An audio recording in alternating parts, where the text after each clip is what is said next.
Eric Crouch. He won the Heisman Trophy back in 2001, so 12 years ago. Now working for the Big Ten as a color analyst, also working in the studio.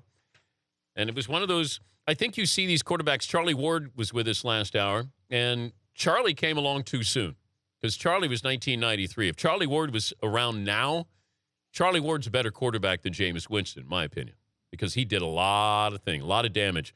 And Eric Crouch joins us now. Do you think you came along too soon, considering what is now popular, the way we run offenses and the way your style at Nebraska, or would it have mattered? There might have been a little bit of a better chance, I think, now with some of what the offenses are doing in the NFL. Some of them are taking on that concept of a little more fast-paced, quarterbacks running around a little bit, buying some time, making some plays with their legs. So, there could have been a better chance. That's okay. I'm okay with that. But you're still playing in the Arena League as recently as 2011, right? Is that right? Well, yes. Actually, no, it wasn't the Arena League. It was actually the UFL, which is an outdoor football league. Oh, okay. It was an outdoor football league. I actually never played in the Arena League. Okay. So maybe that's. But give me some good ideas here. But you were still playing. Were you? Right. Why? Well, it's always been a dream of mine to play football. I mean, it's hard to let that dream go. To play quarterback. Yeah, to play quarterback. And, I think with my career, I've had 11 surgeries. So just trying to battle surgeries, it's amazing that your body takes quite the beating it does, just playing in high school and in college. I had over 600 or 700 carries just in college. And I can't even imagine what I had in high school. Then you add those things up, and then you get to the pros, and the bodies get bigger, and the hits get, you take more hits, and the hits are, guys are running at you faster, and they're bigger and stronger, and I couldn't stay healthy. That's kind of what hurt my pro career, is that just I couldn't stay healthy, and I had opportunities. I think there were teams that, especially I went to the CFL. I had a chance in Toronto with the Argonauts to play quarterback, and got my opportunity, got thrown in a game, and I break a collarbone, my second play in the game. And then the following year I come in and I tear a ligament in my hip, and I sublux my kneecap in a preseason game. And there I am out the whole year and 2 more operations. So not the greatest run for being healthy, that's for sure. But clear this up. And I know you probably have to explain this every year you come to New York for the Heisman Trophy ceremony. But the Rams wanted you as a wide receiver kick returner. Correct. But you wanted to be quarterback. Well, look, at the time, I took the advice of my agent. I did. And the advice that I was given was, let's get you drafted. Let's get your foot in the door. There's a team that likes you. And I said, okay with that. So I put that on me. I got my advice from the agent, but I also had the ability at 23 to make my own decision. I was a young man at that point. Thought I knew everything, but quite didn't. And as I look back, I could have done some things differently. But, I mean, the key is for the players that come out now that are in question about what they should do, you have to follow what your heart's telling you. If you really don't want to change positions, you're going to have a tough time. You're going to struggle with it like I did. But if, in retrospect, if you came out, you had to do it again, would you have just said, I'll be a kick returner, wide receiver, I can be an Antoine Randall L., I can be whatever you want me to be, I'm willing to do that just so I play in the NFL? Well, that's what I did. If I had to do it again, I probably would say no to that. But I didn't think you committed to it totally, that you sort of fought that about being a kick returner and a wide receiver. At least that's what I kept reading. I would say that I didn't fight it because, that's why the Rams drafted me in the 3rd round. I told them that I would be okay with playing receiver, sitting down there with Mike Martz and saying this is what I'm going to do. This is what I want to do. And have never played receiver in my life. So it just it wasn't fun for me, lining up out there, stock blocking a little bit, running a few routes, blocking downfield. I was bored. I was just bored. I mean, plain and simple, I was bored. So if you came out now, you'd be either quarterback or nothing. Yes. Do you see Jordan Lynch and see any? I mean, he's a bigger you. Do you see him having to change positions when he goes to the NFL? Well, I think that the way that he runs the football, he almost reminds me of Tebow. Just a bigger frame, a guy that's more powerful. Though?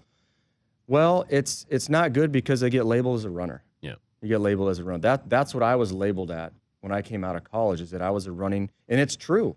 I didn't throw the football at Nebraska. Matter of fact, I couldn't read much coverage in throwing the football. I mean, our reading was play action. You fake them out, and then you're supposed to throw to a wide open guy. And so I didn't learn reading coverages until I got to the CFL. So Jordan Lynch is probably going to have to.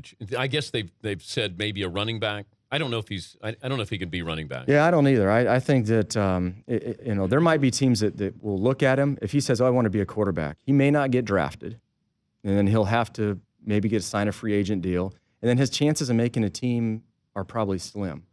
So he has to make the decision. Well, do I want to get drafted? Because if you get drafted, typically you're going to make the team because they've committed to you monetarily. So. Yeah.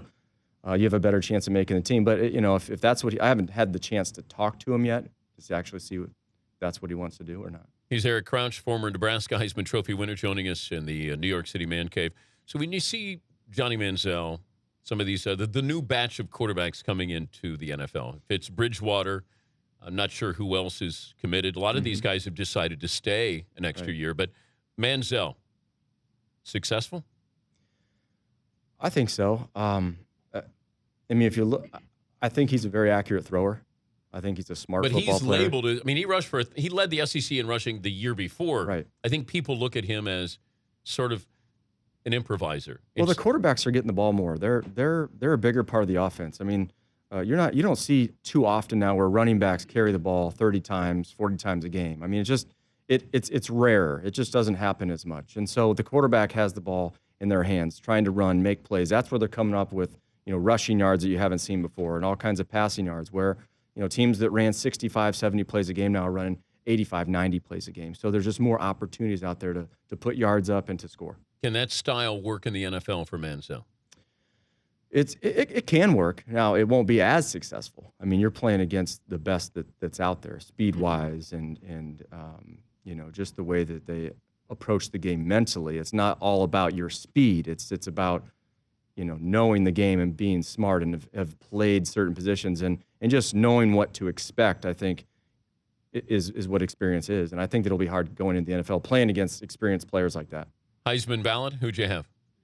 Well, this is a tough one. I kept it quiet. I actually didn't vote for Jameis Winston. He wasn't on my ballot. I had Kadeem Carey as my number one running back from Arizona. Yep, yeah. Yeah. And so it was interesting. I had Jordan Lynch number 2.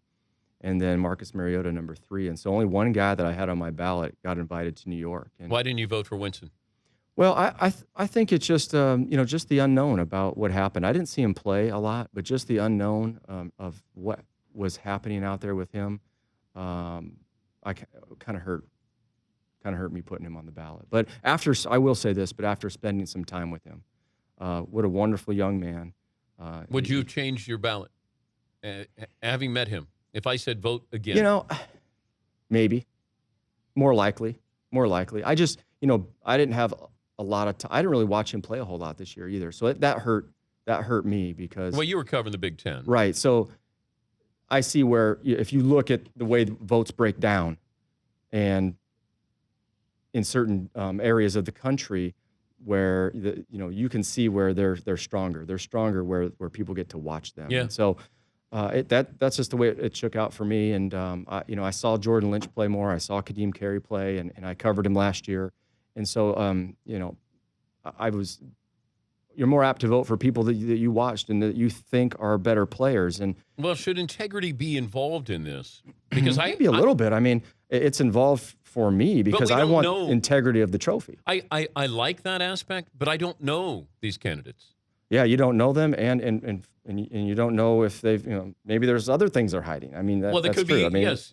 There's all kinds of things. Yeah. So, I mean, I agree with you in that respect. I mean, it is the trophy for the best college football player, and that's you see what happens. I mean, Reggie Bush was a blowout. Yeah. And then what happened? He got the trophy taken away. I still would have given the trophy. Right. Oh yeah. Even if you would have known he took something. Yeah. He won it on the field. Right. That all I know is what I see on the field, because that doesn't lie. The other stuff, I don't know. I don't know. Yeah. Most fun you've had with the Heisman Trophy. Wow, you've had it for 12 years now. Yeah. And you're married, so I know. Yeah. I mean, I think that just the fact that it opens up a lot of doors. And No, I mean fun. Did you ever take it to a bar and just I was put going to say, it on the doors that it opened. Oh, No.